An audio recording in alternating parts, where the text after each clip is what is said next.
Ambassador George Hara, President, fellow former deans, chief executives of our teaching hospital partners, President of our Medical Alumni Association, as well as Undersecretary for Health, parents, colleagues, and above all, graduates, ladies and gentlemen.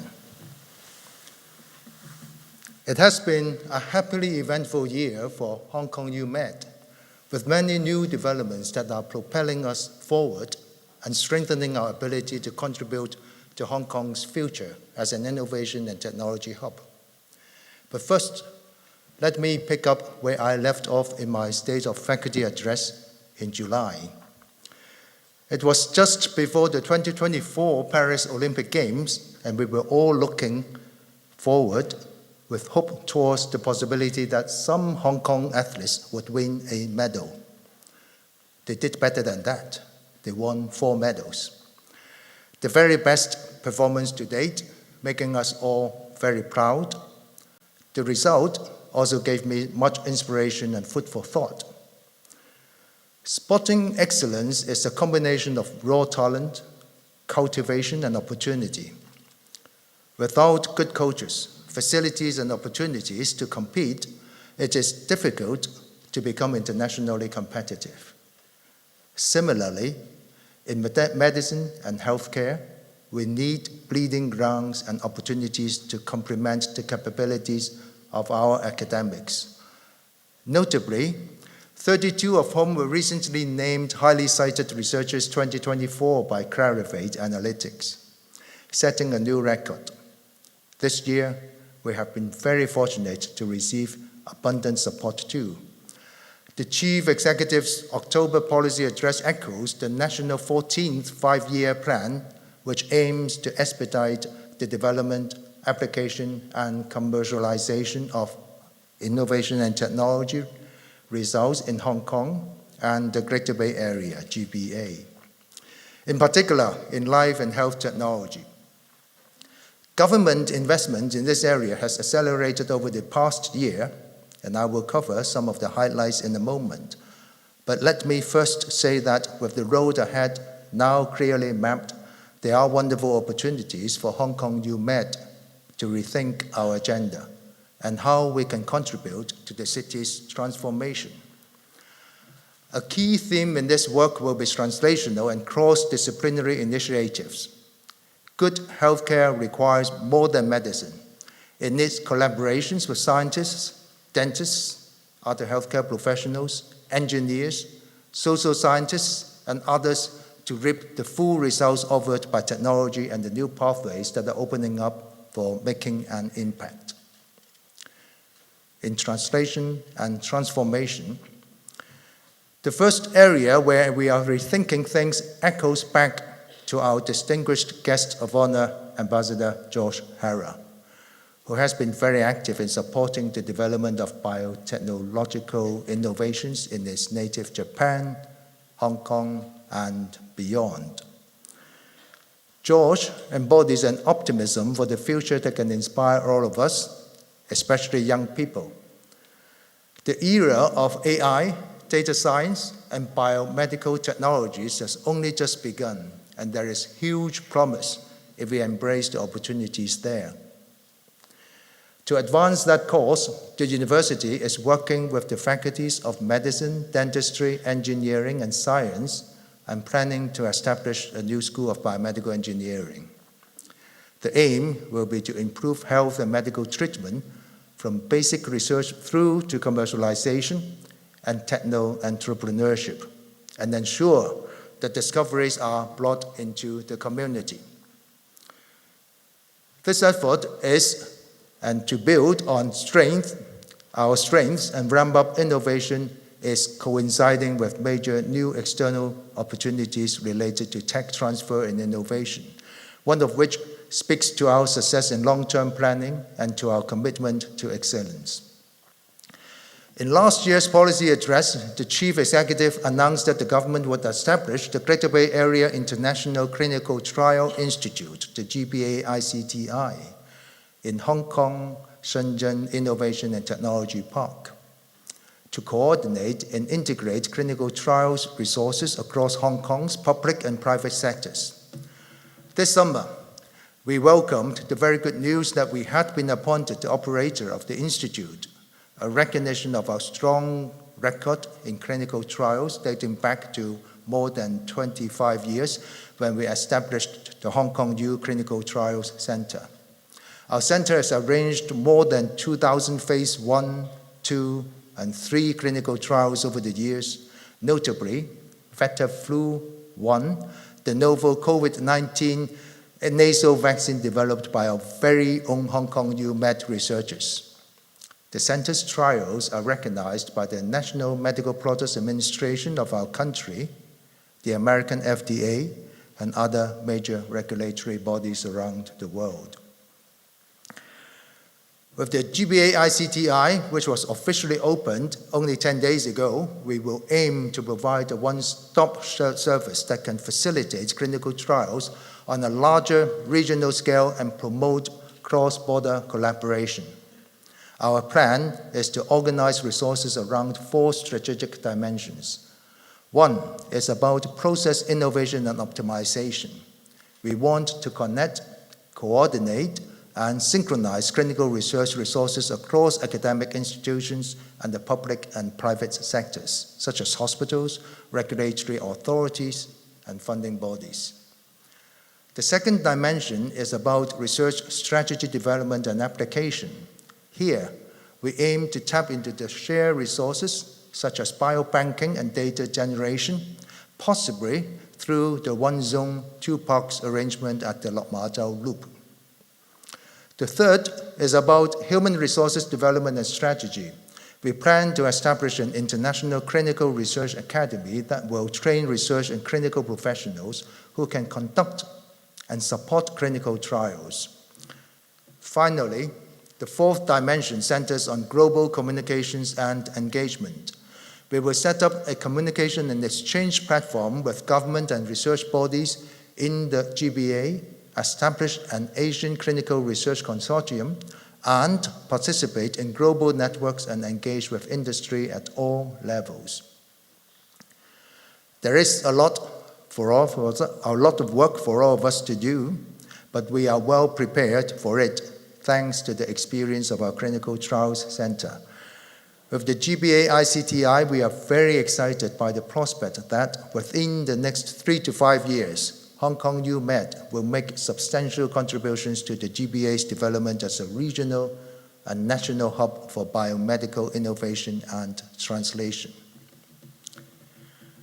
On top of that great news, we are looking ahead to even more opportunities for external engagement. The Hong Kong government plans to invest 6 billion Hong Kong dollars in life and health technology research institutes, LHTRIs, that are multidisciplinary and cross-institutional.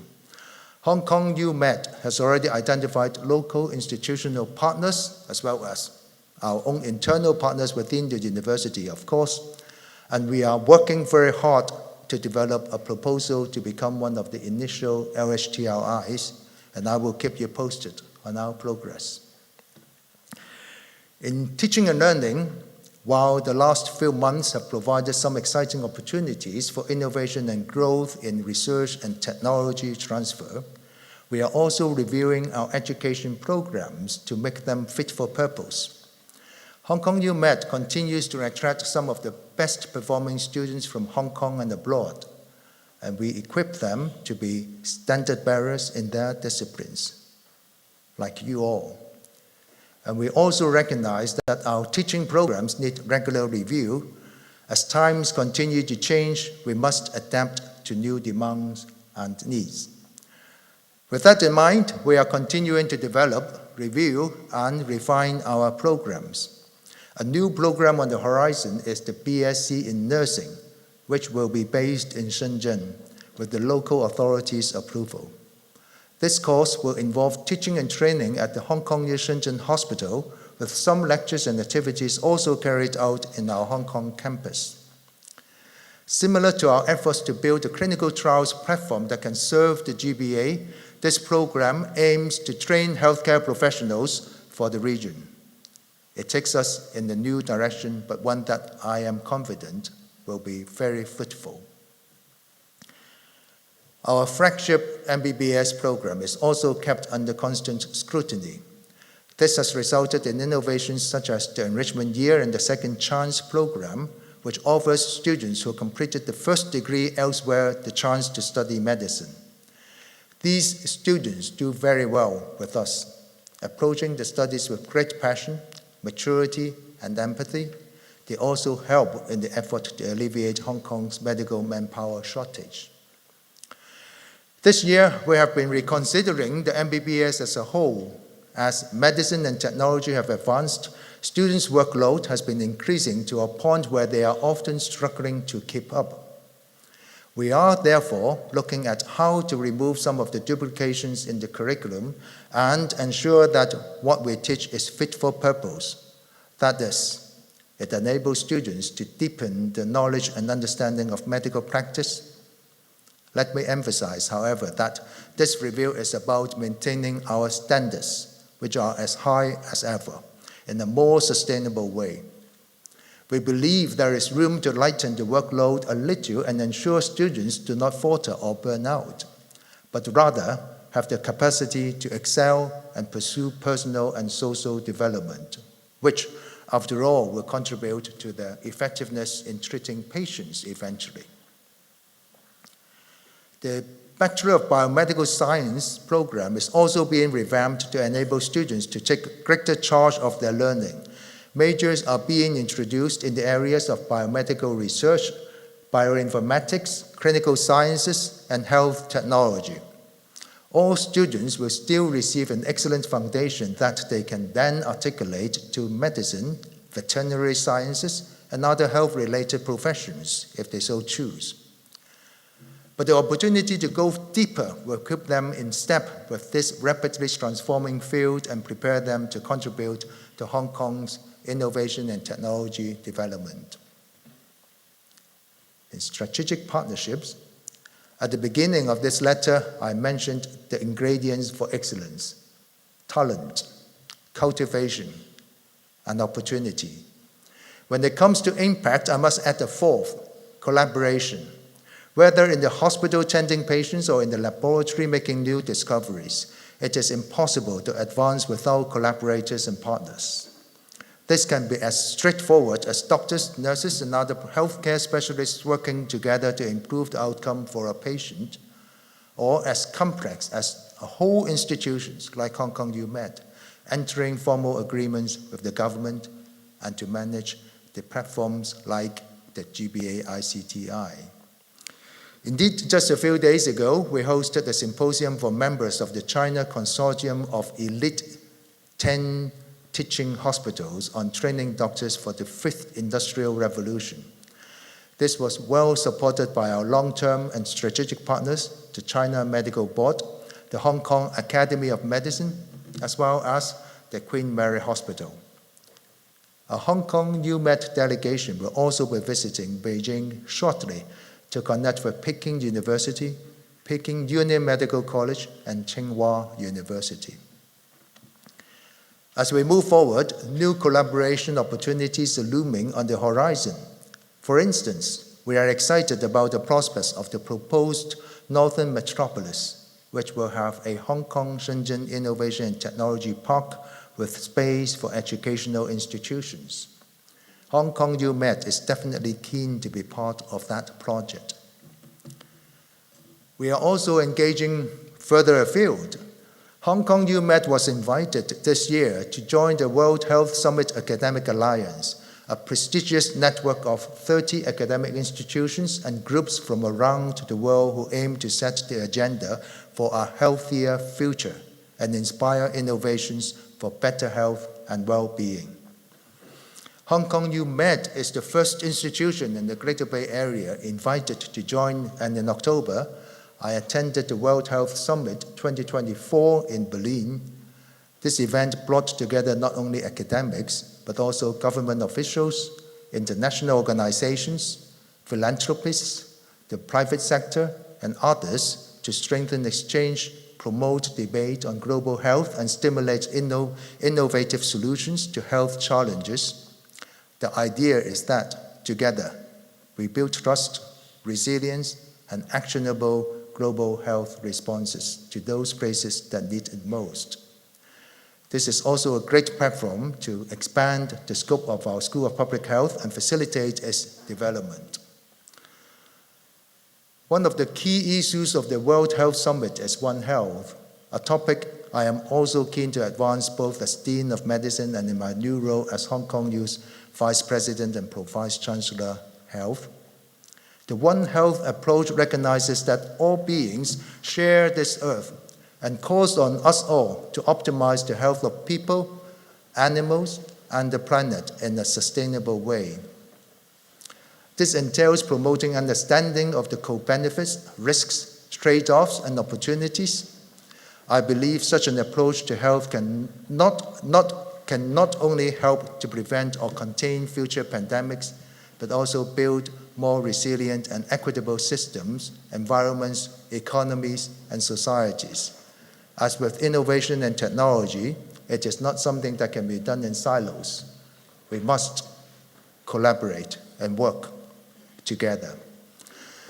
The next period in Hong Kong UMed's development will undoubtedly be a busy one. We aim to achieve excellence through advancing our research strengths and opportunities, strengthening our partnerships, and enhancing our education programs to ensure we produce capable and compassionate graduates like all of you here today.